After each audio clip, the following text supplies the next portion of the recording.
이번 토트넘과 첼시의 맞대결은 지금까지 올 시즌 최고의 혈전이었다고 해도 될 정도로 양 팀이 엄청 치열하게 맞붙는 경기였습니다.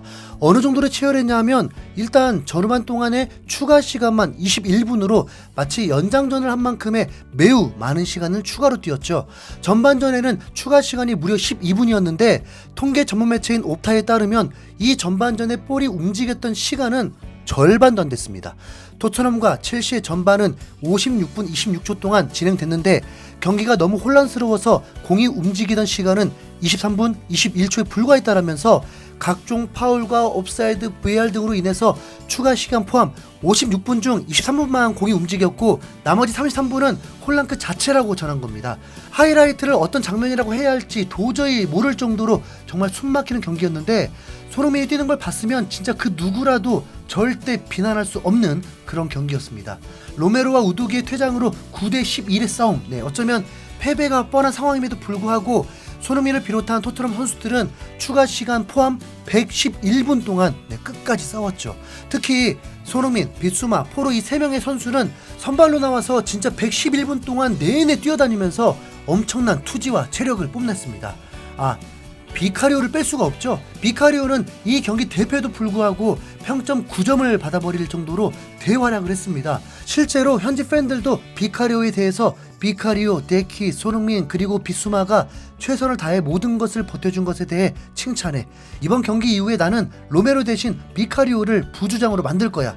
비카리오는 신 그 자체야. 비카리오가 MOM이 될 듯. 비카리오가 진짜 남자야. 내 인생을 다해서 비카리오를 믿어. 비카리오는 모든 곳에 있어. 비카리오만 있으면 수비수는 필요 없어. 결과가 어떻든 비카리오가 MOM이잖아. 리그 11주차의 최고의 선수. 비카리오 유니폼 주문하는 중 비카리오가 현 시각 세계에서 제일 잘하는 골키퍼야. 비카리오의 가장 빛나는 순간은 1대2로 밀리고 있는 9대 11 상황에서 텅 빈 3선 자리에 비카리오가 골문을 잠그지도 않고 무작정 나와서 커버를 하는데 첼시 공격수가 비카리오마저도 다시는 못 보게 할 마음인 듯 충돌을 하면서 비카리오가 쓰러지고 일어나지 못했습니다. 정말 이 순간이 딱 한 팬의 말이 떠오르는데 정말 재난영화의 새드 엔딩의 마지막을 보는 듯 했습니다. 메디슨도 부상으로 교체된 거니까 메디슨, 로메로, 반드벤, 우두기, 비카리오까지 없는 토트넘을 상상하게 됐으니까요. 그리고 2분여 시간이 지나고 비카리오가 일어났을 때는 무슨 헐리우드 영화 히어로가 다시 돌아온 듯한 기분이었습니다. 보통 이럴 때 막 박수 막 쏟아지잖아요. 하지만 결과까진 반전을 만들지 못했습니다. 이 경기는 정말 손흥민 경기 응원 중에 길이 남을 경기가 될 듯한데 2명의 퇴장, 5명의 교체도 불구하고 정말 흥미진진하고 다이내믹하면서 팬들도 끝까지 함께 응원을 해주었습니다. 이건 단순히 손흥민을 응원하는 입장이라 억지로 쉴드를 치는 게 아닙니다. 실제 영국에서 진행된 분석 방송에서도 비슷한 의견으로 토트넘을 칭찬했거든요. 먼저 영국 스카이 스포츠에서 진행하고 있는 먼데이 나잇 풋볼이라는 프로그램에서 토트넘의 분전을 칭찬하는 모습이었는데요. 이 방송에서는 첼시 출신의 공격수 스터리지와 리버풀 출신의 수비수 캐러거가 출연해서 토트넘과 첼시 경기를 분석했습니다. 이들이 주목해서 봤던 부분은 후반전에 토트넘이 9명임에도 불구하고 11명의 첼시에게 오히려 득점 찬스를 만들어냈다는 점이었죠. 리버풀의 레전드 수비수인 캐러거조차도 생전 처음 보는 장면이라면서 감탄했는데 그 영상부터 한번 먼저 보시겠습니다.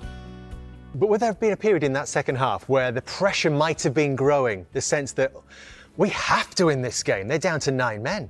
Yeah, I think you could see it from Pochettino from the side. I think there was almost like a worried look, trying to cajole his players, couldn't quite understand how, Tottenham was still getting chances, from set pieces. But, I mean, the thing about Tottenham with the high line, I just thought it'd be inevitable that, Chelsea would go on and sort of score lots of goals in the game. But they did, but it came really late.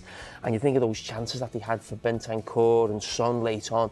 This could have been a completely different game towards or certainly at the end and the final result. I think it would have been a really dark night for Chelsea if they drew this game 2-2 on the back of playing against 9 men. But that high line, I think everyone is going to go away talking about that. The smile on your face is thinking about it. It was mad. Can you explain it to us, what the thinking would have been? Because it looked like just Chelsea it was just a matter of time. It felt like chance after chance. But I think we're probably all watching it thinking, this is mad. But was it genius? It almost was. It really almost was, because it's okay looking at the scoreline now, and yes, the goals came from that. But Tottenham kept themselves in the game for so long, and I must say, the goalkeeper was absolutely sensational. He took on to sweep a keeper. I've never seen anything like that. And he's been an absolute revelation since he come to Tottenham, the goalkeeper. And you couldn't help it that at some stage he was almost willing Tottenham on. So with 9 men to try and sort of hang on and maybe nick something at the end, because it would have just been bizarre. But the way Postecoglou set them, I was actually looking at it thinking, and we'll look at it again, but I was thinking, I hope Franco Baresi and Arrigo Sacchi watch this or see this. I've never seen anything like, I've never seen AC Milan push up that high with 11 men. These with 9 men, it's something I've never seen, but it was absolutely a brilliant watch. 참고로 캐러거가 언급한 바레시와 사키는 AC 밀란의 레전드 센터백과 감독으로 구단 역사상 최강의 팀을 만들었던 조합입니다. 오늘 토트넘이 9명으로 보여줬던 압박이 과거 AC 밀란의 전성기 때 모습과 겹칠 정도로 엄청났다는 게 캐러거의 생각인 거죠. 그래서 밀란의 전성기를 주도했던 이 2명이 직접 이 경기를 봤으면 좋았겠다고 한 겁니다. 그만큼 오늘 토트넘 선수들의 열정은 상상을 초월할 정도로 매우 뜨거웠습니다.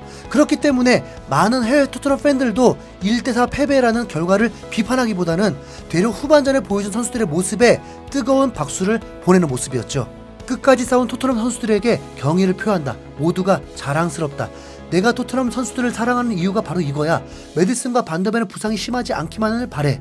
선수들이 너무 자랑스러워. 그리고 경기 끝날 때까지 응원가를 부르던 홈팬들도 최고다. 9명으로 끝까지 11명에 맞싸우는 장면은 감동적이었어. 손흥민, 비수마, 포로는 오늘 111분 동안 뛰어다녔다고. 이번 패배는 고작 처음 패배일 뿐이야. 지금까지 엔지 감독과 선수들은 잘해왔고 오늘도 정말 멋진 경기를 펼쳤다. 결과만 보고 다른 팀 팬들은 비웃을지 몰라도 나는 오늘 9명이 정말 전사처럼 뛰었다고 생각해. 피 튀기는 혈전이었어. 9명의 선수들이 유니폼을 땀으로 다 적신 걸 봐. 저걸 보고 어떻게 그들을 비난할 수 있겠어. 오늘 토트넘은 분명한 메시지를 보여줬다. 누구를 상대로 어떤 환경에서도 끝까지 물고 늘어질 거라는 걸 제대로 증명했어. 아무것도 불평할 수 없는 경기였어. 선수들의 정신력은 경이로웠고 정말 모든 걸 쏟아냈다.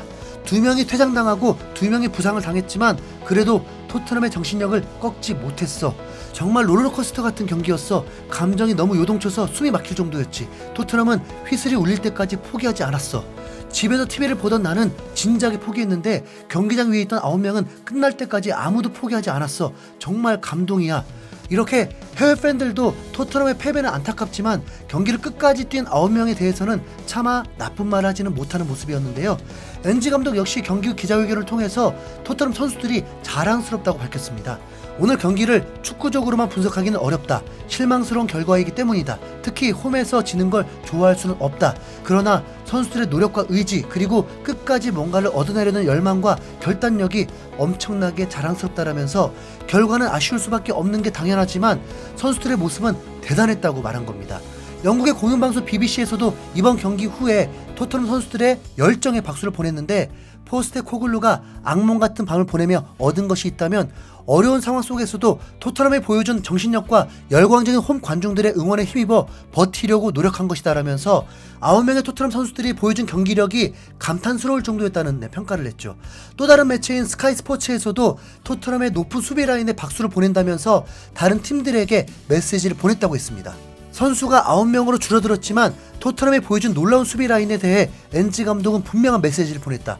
이런 전술 덕분에 첼시는 비카리오 골키퍼를 뚫어내기까지 오랜 시간 동안 혼란에 빠졌다라면서 결과적으로는 패배했지만 그 과정에서 절대 물러서지 않았다는 칭찬을 한 겁니다. 토트넘의 무패는 끝이 나고 엔지 감독의 경이적인 홈경기 무패 행진도 끝이 나면서 맨시티에게 밀린 2위가 되었습니다. 토트넘의 안 좋은 평가를 하는 팬들도 있고 결국 무너지게 될 거라는 의심만 했던 분들은 그들이 원하는 대로 된 건지도 모르겠습니다.